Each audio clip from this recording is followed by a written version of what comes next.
Je vais aujourd'hui vous parler des sons, de la musique et de tout ce qu'elle apporte en fait en tant que bien sûr le bien-être qu'elle va nous donner, aussi le changement émotionnel qu'elle peut provoquer en nous et le soin qu'elle est. Alors tout d'abord, je vais peut-être tracer un petit peu comment l'humain a capté le sens de la musique, le sens, c'est-à-dire à quoi elle sert plutôt euh, au tout, peut-être pas au tout départ, mais certainement, puisqu'elle était un moyen de communication invisible. Le son, on ne peut pas le toucher, on peut le ressentir, en tout cas anciennement, il est plus comme un esprit dans le sens d'un souffle, d'une communication, c'est l'élément de l'air dans ses prémices de compréhension, hein, elle est véhiculée par l'air et elle rebondira sur la terre. Et donc la musique, c'est aussi l'espace émotionnel essentiellement dans le soin. Et donc elle a été longtemps reliée aux soins des émotions et des changements d'univers. Donc on la retrouve dans les symboles vraiment comme ce qui peut passer d'un état à un autre au travers des sons, est regardé comme une forme de divinité qui porte un instrument, par exemple. Et donc, chaque. Aujourd'hui, je vais plutôt parler aussi de maintenant. Maintenant, on est une société assez déconnectée, déconnectée du global, je vais dire. C'est-à-dire qu'on on voit la musique comme faisant partie de la vie, ça c'est certain, ayant une incidence sur nos émotions également, mais on a oublié toute une part en fait de sa capacité de soin euh, et de tout ce qu'elle peut véhiculer. Alors, ce qui est intéressant dans la musique, c'est qu'on peut rejoindre la physique quantique. Le musicien a une place très très importante. Donc, que ce soit même celui qui va composer une musique électronique, le musicien va être une fréquence faisant partie de l'expérience, qu'il soit interprète ou compositeur. Et donc, il n'y aura pas de musique synonyme puisque nous changeons à chaque instant. Donc, moi-même, musicienne, je ne vais jamais interpréter deux fois la même expérience musicale et de même l'auditeur n'est jamais lui-même 2 minutes de suite, même 2 secondes de suite, donc il recevra la musique différemment.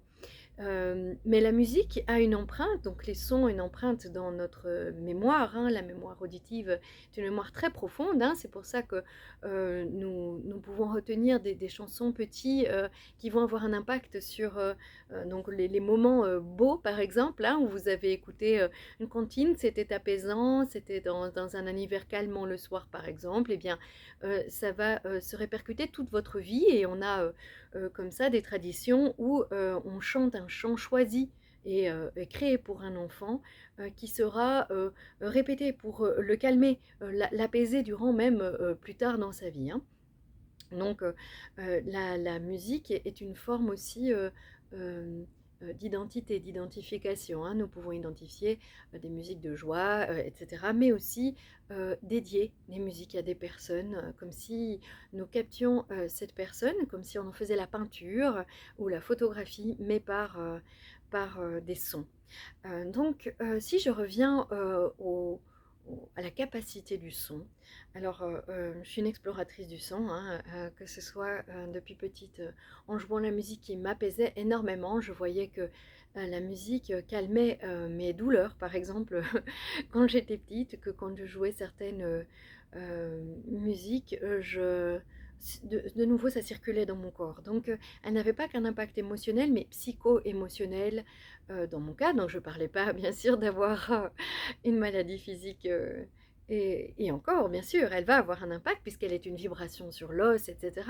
Mais ici, je parle bien dans mon cas, c'était des mouvements de sidération que je pouvais avoir enfant et donc ça bloquait par exemple le plexus solaire et en jouant de la musique, ça circulait de nouveau dans cette zone de l'estomac et du plexus solaire. Donc c'était une incidence psychosomatique sur ma personne. Et ça, je l'ai perçu très tôt.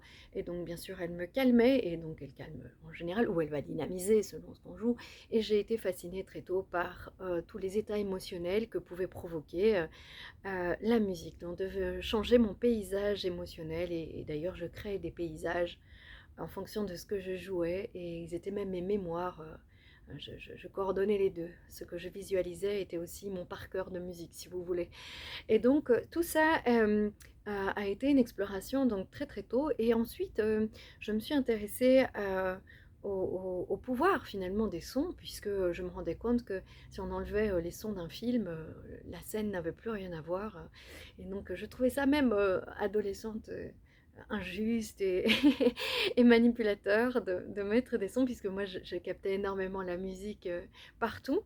Et dans un restaurant aussi, ça pouvait, je digérais autrement selon que la musique était une musique qui permet vraiment de faire circuler l'énergie, ou bien de trop la dynamiser. Voilà, et donc j'observais vraiment comme c'est un inconscient tout autour de nous, hein, que c'est quelque chose qui nous modifie. Et puis je me suis intéressée au mantra et tout au monde spirituel relié à la musique, qui depuis vraiment le tout début, dès que l'humain a reconnu une forme extérieure dans le divin, il a pris la musique comme moyen de communication. Alors aujourd'hui, je pense qu'on est nombreux à reconnaître que finalement nous sommes une part de cet invisible comme toute chose, et donc c'est communiquer avec soi. Et chanter un mantra, chanter une prière, le chant en fait est un espace mémoire. Donc euh, là, dans le chant, mais on pourrait être avec un instrument, c'est-à-dire que dès que on va prononcer certaines hauteurs de son, donc bien sûr il y a le verbe, donc par exemple ici le mantra, mais si vous y ajoutez cette mélodie en fait est comme porteuse de toute une mémoire. Et donc on se cale dans cette mémoire, hein, cette fréquence, euh, et, et, euh, et du coup, on baigne dedans. Et c'est pour ça que notre état de conscience se modifie, hop, d'un coup, très très rapidement. Et c'est en fait un moyen de passer d'une fréquence, par exemple, d'un état émotionnel qui serait défaitiste, vers un état de paix. Et donc, la mélodie a vraiment une capacité mémoire pour nous, de nous replacer. Et donc, forcément, physiquement, ça circule de nouveau dans notre corps, puisque la paix est un état physique également, pour la plupart d'entre nous, hein, sauf quand on est un yogi très avancé où le corps, on n'en dépend plus, mais la plupart d'entre nous, la paix, bah, ça circule, hein, l'énergie dans le corps quand on est en paix, il n'y a pas de blocage. Donc, c'est vraiment fascinant de ce point de vue. Alors ensuite, on a les musiques qui sont vraiment volontairement porteuses de soins. Donc là, c'est ce qu'on va retrouver dans toutes les voies spirituelles et thérapies reliées au son, où la personne, euh, euh, c'est un peu comme si elle fait traverser un souffle vers l'autre à travers les sons. Ce qu'on retrouve dans le chamanisme, d'ailleurs on appelle ça anciennement les chants pouvoir, le chant, on a l'impression que c'est comme si on avait avalé quelque chose quand la personne chante. Cette fréquence est comme du amplifiée, et comme et on n'a pas vraiment d'explication aujourd'hui. S'il y en a, bah, je veux bien les recevoir sur cette magie finalement du son qui soudainement fait changer l'état d'un groupe à travers le chant d'une personne. Et cela, je le trouve très très fascinant, parce que c'est au final le but est bien la libération de ce qui est bloqué au niveau du mental, du corps, de la circulation, hein, ce qui ne circule pas, mais c'est aussi plonger ensemble dans un même endroit de la conscience qui nous fait grandir et nous explorer. Donc ça, c'est le principe de- du son dans la transe chamanique, hein, c'est la médecine du son. Et donc on informe même par les sons euh, les plantes ou le lieu informé. Vous entendez le mot, c'est intéressant, c'est une information donnée. Euh, et, euh, et là, c'est encore une autre dimension qu'on n'a pas perdue, hein, puisque je vous en parle, mais qui n'est plus du tout reconnue aujourd'hui. Au final, ce que ça m'a enseigné, donc le monde du, que ce soit du plaisir par le son, de la détente par le son. Toujours le son modifie l'état de conscience ou l'élargit, le modifie, a une incidence sur les émotions, donc on doit bien choisir. On a vu aujourd'hui dans les études que selon les sons que l'on va porter aux plantes, elles vont mieux pousser ou moins bien pousser. Donc on le sait pour nous-mêmes en fait, hein, puisque en fait, l'expérience sur la plante vaut l'expérience, en tout cas pour une grande partie de nous-mêmes. C'est certain. Et on constate également que la musique va de ce fait avoir ce pouvoir inconscient sur l'autre et la choisir, comprendre aussi, s'analyser. Pourquoi est-ce que je préfère cette musique-là? Euh, c'est fascinant de voir. J'ai goûté toutes les sortes, hein, vraiment. Je suis même allée voir le hard rock. Je voulais vraiment euh, connaître sans préférence, expérimenter. Et, euh, et certaines musiques ont un impact sur les os qui est très très très très forte, mais c'était comme si ça casse. Mais ça peut casser des blocages, hein. Et puis d'autres musiques, bien sûr, vont lisser. Et puis il y a des musiques qui transpercent. Je ne sais pas comment le dire, mais c'est celles-là que j'appelle plutôt les musiques de soins. Elles vont vraiment aller au-delà de la circulation. Elles touchent, on pourrait dire, l'âme des gens et leur plus grande profondeur. C'est de reconnaître en fait dans le quotidien que ce que vous choisissez comme musique est le reflet de votre besoin et d'apprendre à comprendre votre besoin. Si je ne ressens pas, des musiques très intenses vont me permettre de ressentir quelque chose. Donc mon besoin est de ressentir à ce moment-là. Et c'est en fait fascinant. Euh, et, et quand je donne un concert vibratoire, eh bien, je mets une intention bien sûr de bien-être, donc de se retrouver. euh, et puis j'y mettrai aussi une intention plus spécifique à la soirée ou l'après-midi choisi, euh, parce que c'est ce que le souffle, à travers chaque instrument que je vais jouer, ma voix va transmettre, c'est cette fréquence-là. Euh, et, et justement, pour revenir aux instruments, chaque instrument originellement ou premièrement est relié à un élément. Euh, et ça aussi, c'est intéressant. Les éléments de l'air, l'élément de l'air est relié aux flûtes, relié à tout ce qui est soufflé. Les éléments du feu, davantage aux cordes. Euh, et donc, ils vont activer notamment, ben, vous le voyez par exemple, le violon, c'est très visible. Ça active l'élément du cœur, du feu ici. Le feu vraiment du partage ici, hein, pour le violon. Mais c'est aussi relié au fait qu'il y ait ce métal et qu'il y ait cette forge derrière, etc. Et les cordes frottées. Donc ce n'est pas que euh, l'élément soufflé. Euh, il y a une corde, un métal frotté. Euh, Ensuite, on a l'élément de la terre avec tout le domaine des percussions, surtout des pots, donc des tambours. C'est vraiment l'élément de la terre. L'élément de l'eau. Alors, c'est un élément qui demande la continuité. Donc, tous les sons continus vont contenir un peu d'eau, si vous voulez. Euh, et cet élément-là est un élément qui est un peu partout dans la musique parce qu'il va, tous ces sons continus font partie de l'eau. Euh, certaines, bien sûr, certains instruments contiennent carrément de l'eau, donc eux, ils sont vraiment reliés à l'eau. La voix, selon ce que l'on va utiliser, fera partie de chaque élément, donc selon ce qu'on va chanter, selon aussi les textes, bien évidemment, hein, les textes étant vraiment porteurs en fait du message, porteurs du message. Alors la musique a évolué à ce sujet. J'ai pu le voir aussi en étudiant l'histoire et en, en jouant des instruments très anciens et en jouant des instruments plus contemporains. La musique en fait est donc des sons, les instruments au départ c'était la transcendance, hein, donc c'était vraiment se relier à la conscience la plus profonde et aux astres, etc. Et puis la musique, au plus on avance vers le XXe siècle, au plus la musique va s'égotiser, hein, donc les compositions, mais aussi les musiciens.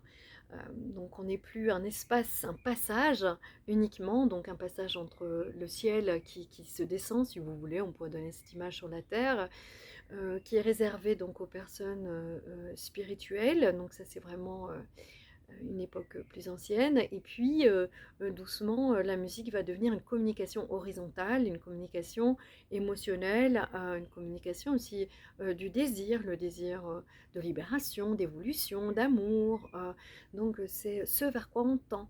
Euh, la musique est donc devenue de plus en plus la personnalité, et donc individualisée, et donc on voit parfois on se dit comment s'est construit un peu cette évolution de l'humanité qui s'individualise. La musique est souvent un peu prémisse de ça. On voit le changement dans les compositeurs et puis on voit la population changer. D'ailleurs, les compositeurs étaient inconnus. Hein, si on regarde avant le Moyen-Âge, par exemple, ben, ils ne mettent pas de nom, les icônes d'eux-mêmes, hein, les peintures. Et puis un jour, on commence à signer les peintures. Eh bien, on commence aussi à signer les œuvres musicales et à les écrire. Donc tout cela montre que cette écriture, c'est une volonté aussi de s'individualiser, de garder et d'écotiser. Donc aujourd'hui, on a tous les types en fait hein, de musique. On a la musique euh, de transcendance, on pourrait dire, hein, de reliance avec quelque chose de plus subtil, avec ce qu'il y a de plus subtil en nous, qui va aller au-delà de notre émotionnel, aller dans la paix, aller dans le non émotionnel, on pourrait dire, en tout cas pacificateur, euh, qui correspond davantage aux musiques de la spiritualité, qui ont d'ailleurs des gammes particulières, des chants particuliers et des textes particuliers. Puis on aura toutes les musiques de l'espace émotionnel qui elles, auront l'attraction, le désir et toutes les émotions dedans. Et chaque gamme, bien sûr, et chaque compositeur, que ce soit instinctivement ou compositrice, bien sûr, hein, instinctivement ou volontairement, va jouer cette émotion. Et c'est bien sûr la tristesse va toujours être une énergie qui descend, que ce soit dans notre corps, dans la musique ou quelque chose qui stagne et qui tourne. Et donc on voit comme la musique en fait est l'expression même physique de nos émotions, donc une musique dont la gamme ou dont la mélodie tourne comme ça un peu à plat, avec un continuo, donc une répétition constante, hein, ça tourne doucement. C'est une musique qui va ou vous ramener à l'intérieur, ou vous évoquer la tristesse. Mais c'est comme ça que ça se passe dans le corps. Et ça, les anciens le savaient, les anciennes médecines utilisent la musique pour aller jouer avec ces mouvements du corps. C'est d'ailleurs, c'est pas, quand je dis le jeu, c'est le jeu de la vie. Hein, c'est ce que je pratique dans les concerts, en musicothérapie ou en séance. Hein, parce que la musique est un moyen vraiment magnifique pour aller déloger les blocages dans le cœur ou dans le ventre, puisqu'elle va hop, faire circuler. Euh, la musique devient jusqu'à... elle ne sera jamais uniquement informationnelle. Ça, je ne pense pas. La musique évoque toujours une émotion chez nous, même une musique de téléphone en salle d'attente. Ça, c'est certain. Donc, elle va dans notre physique. Elle est structurelle dans le sens de son rythme. Ça, c'est vraiment le rythme, c'est la structure, c'est l'aspect structurel de la musique. Donc, c'est très mathématique. Hein. La musique, c'est même, c'est pas avant tout, mais donc anciennement, l'aspect féminin, maternel, mère, les sons mères sont les mélodies et non pas spécialement de début et de fin. Dans chaque son, il pourrait être illimité comme l'océan. Et les sons pairs, les rythmes pairs, on dit même, hein, on dit pas son père, on dit rythme pair, c'est la structuration. Et ainsi, vous pouvez voir, hein, anciennement, tout est relié, hein, le masculin, le féminin en nous, la structure dans la vie, ainsi que la, la, la, la vibration. la vibration, c'est le côté maternel, mère. Et donc, on a ça, chacun en nous, il en a besoin des deux. Et, euh, et c'est là où vous pouvez observer aussi vos préférences, les musiques rythmiques qui vont amener structure dans la vie. Ça, vous le voyez quand vous en avez besoin. Et les musiques très peu rythmées, qui sont en fait une forme d'encadrement affectif ou un océan pour notre conscience. Voilà mon petit partage sur la musique et j'adore bien sûr partager euh, tous les instruments que je puisse jouer en concert et en séance. J'aime aussi particulièrement, suite au concert, mettre des mots avec vous sur votre vécu parce qu'elle vient déloger la profondeur avec beaucoup de plaisir en fait, de plaisir ou de vivant. Euh, et bien sûr en séance, c'est un temps en fait de soin. C'est un temps de soin, il y a parole avant, il y a parole après. C'est un temps de soin. Euh, on sait pourquoi elle va se poser, cette musique, et elle est souvent, de ma part, dans ces cas-là, ou bien il y a des chants codifiés vraiment voilà, c'est bloqué dans le cœur, j'ai des chants vraiment que j'aime utiliser pour cela, mais aussi elle est intuitive. Hein. Ah oui, oui, parce que chacun a une mélodie qui est la sienne. À bientôt.